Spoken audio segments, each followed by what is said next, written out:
ஸ்ரீ குருப்யோ நமஹ. பெரிவாச்சரணம்.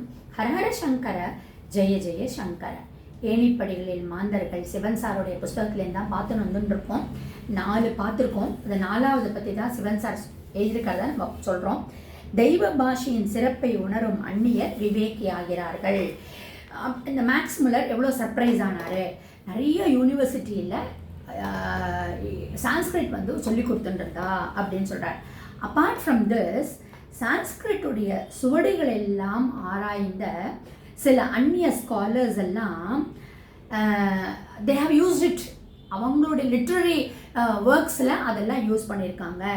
எஸ்பெஷலி ஜெர்மனியில் தன்வந்திரிகளாக விளங்கியதற்கு அந்த தன்வந்திரிகள்லாம் நிறைய பேர் இருந்திருக்கா. அதுக்கெல்லாம் அவளுக்கெல்லாம் இந்த வேதத்தினுடைய அடிப்படைகள் தான் பேஸாக இருந்திருக்கு அப்படின்னு சிவன் சார் கோட் பண்ணுறார். ஸோ 2வது வேர்ல்டு வாருக்கு அப்புறமா ஜெர்மனியோட லிட்ரரி ஒர்க் கொஞ்சம் டிக்ளைன் ஆச்சு. இன்னைக்கு இருக்கக்கூடிய உலகத்திய சாஸ்திரம், கலை எல்லாமே தெய்வ பாஷைன்னு சொல்லக்கூடிய சமஸ்கிருதத்தில் தான் வந்திருக்கு அப்படிங்கிறத சொல்கிறார். டாக்டர் ஏகே வார்டர் அப்படின்னு ஒருத்தர், professor of Sanskrit and chairman of department of Sanskrit university Toronto, Canada, அவர் கோட் பண்ணினதை சிவன் சார் கோட் பண்ணுறார். Sanskrit is not dead, it will go on further or forever அப்படிங்கிறார். No language has so far provided a greater work than Panini's grammar. பாணினியோடைய grammar, இலக்கணம், அந்த சமஸ்கிருதத்தில் இருக்கணும் இலக்கணம் மாதிரி யாருமே ஒரு லிட்ரரி ஒர்க் பண்ணினது கிடையாது அப்படிங்கிறார். ஸோ யாரெல்லாம் தெய்வ பாஷையை உணர்ந்து அதனுடைய பெருமைகளை உணர்றாளோ அவ விவேகி ஆயிடுறார் அப்படிங்கிறார். உண்மை கல்வியை தானமாக அளிப்பவன் சிறந்த விவேகி. இப்போதான் நம்ம ரீசெண்டாக 2-3 நாளைக்கு முன்னாடி பார்த்தோம். ஒரு குரு கிட்டக்க ஒரு கேப்பபிள் இல்லாத ஒரு சிஷ்யன் உலகத்தையே நான் தானமாக கொடுக்குறேன் அப்படின்னு சொன்னால் கூட அந்த குரு வாங்கிக்க மாட்டார். அதுதான் உண்மையான கல்வியை தானமாக அளிப்பவர் சிறந்த விவேகி ஆகிறார். ஸோ அந்த கல்வியோ நல்லா ஒரு குரு அளிக்கிற போச்சே, அந்த பாசான் பண்ணுற போச்சே, அவர் ஒரு சிறந்த விவேகி ஆயிடுறார் அப்படிங்கிறார். சரி, தகாத தர்மத்தால் பாப தோஷம் என்பார் தெய்வ விவேகி. நம்ம பார்த்தோம், நற்கதியை நினைத்து தானம் அளித்தால் அவன் பாமரன்னு சொல்றார் சிவன் சார். தகாத தர்மத்தால், அதாவது யார் பாத்திரம் அறிஞ்சு பிச்சை போடுன்னு சொல்வா இல்லையா, யாருக்கு கொடுக்கணுமோ அவளுக்கு தான் தர்மம் அளிக்கணும். தேவையில்லாதவாளுக்கு தானம் கொடுத்து பிரயோஜனமே இல்லை. Needy person has to be donated, has to be taken care of. அப்படி பண்ணாதவா என்ன ஆகும் அப்படின்னா they will not be a sensible person. என்ன சொல்றார்? தகாத தர்மத்தால் பாப தோஷம் என்பார் தெய்வ விவேகி. இந்த பர்சனுக்கு கொடுக்கக்கூடாது, இது he is not a right person அப்படின்னு நினைச்சார்னா அவர் தெய்வ விவேகி ஆயிடுறார்.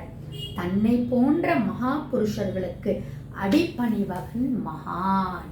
இதுக்கு சிவன் சார் தியாக பிரம்மத்தோடைய ஒரு எக்ஸாம்பிளை கோட் பண்ணுறார். அதாவது தன்னை போன்ற, தனக்கு கான்டெம்பரரிஸ்ன்னு சொல்கிறோம் இல்லையா, அந்த மாதிரி சமய காலத்தில் இருக்கக்கூடிய ஒரு மகான்கள் ஒருத்தருக்கு ஒருத்தர் நல்ல ரெஸ்பெக்டபிளாக இருப்பாளாம். அப்படி அடிப்பணிஞ்சிருப்பாளாம். ரெஸ்பெக்ட் கூட இல்லை, அடிப்பணிஞ்சிருப்பாளாம். அப்படி இருந்தால் தான் அவள் மகானாக இருப்பான்னு தியாகராஜருடைய எக்ஸாம்பிளை சொல்கிறார். நம்ம பார்த்தோம் இப்போ தியாகராஜ ராமாயணம் பார்த்தோம்.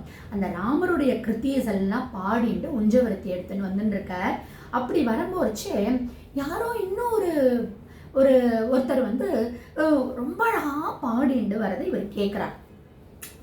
அடாடா, அந்த பாட்டில் பக்தியும் தெய்வாம்சமும் நிறைஞ்சிருந்துதான்.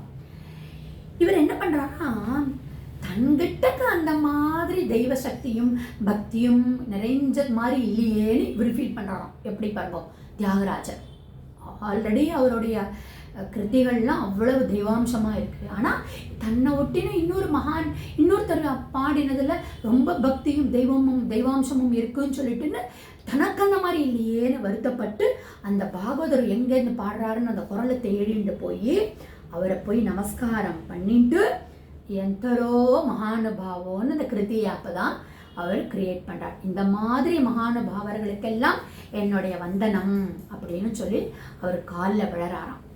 காலில் விழுந்து எழுந்து பார்த்தா டிசப்பியர்ட். யார்? சாக்ஷாத் ராமரே தியாகராஜருக்கு காட்சி கொடுத்தார். அப்போது அதுதான் அவருக்கு ராமர்னு தெரியாது தானே, ஒரு யாரோ ரமணனா பாடுறான்னு வந்துட்டு இருக்கார்.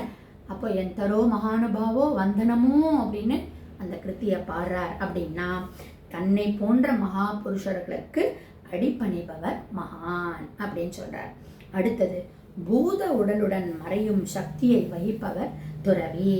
நாம் இப்போ அதுவையும் பார்த்தோம். அந்த குருவனுடைய யோகியதாம் செய்ன்றதை பார்த்தபோது பகவத்கீதையினுடைய கோட் கூட நம்ம பார்த்தோம். தீரர் அப்படிங்கிற வார்த்தையை பலசாலிக்கு மட்டும் இல்லை, இந்த மாதிரி ஞானிகளுக்கும் அந்த வார்த்தை யூஸ் ஆகுங்கிறத பார்த்தோம். நம்ம தீரஸ் தத்ர ந முஹ்யதி, அதாவது சரீரத்தோடு சாவு வருது இல்லையா, அந்த டெத் ஏற்படுது இல்லையா, அதோட எல்லாம் போய்விட்டது அப்படின்னு ஞானிகள் நினைப்பதில்லை. அதே தான் இங்கே சிவன் சாரும் சொல்கிறார். பூத உடலுடன் மறையும் சக்தியை வகிப்பவர் துறவி ஆகிறார். ஸோ இதெல்லாம் எனக்கு ஒன்றுமே இல்லைன்னு நினைக்கக்கூடியவர் துறவி அப்படின்னு சிவன் சாருடைய ஏணிப்படைகளில் மாந்தர்களிலிருந்து நம்ம பார்க்கணும்.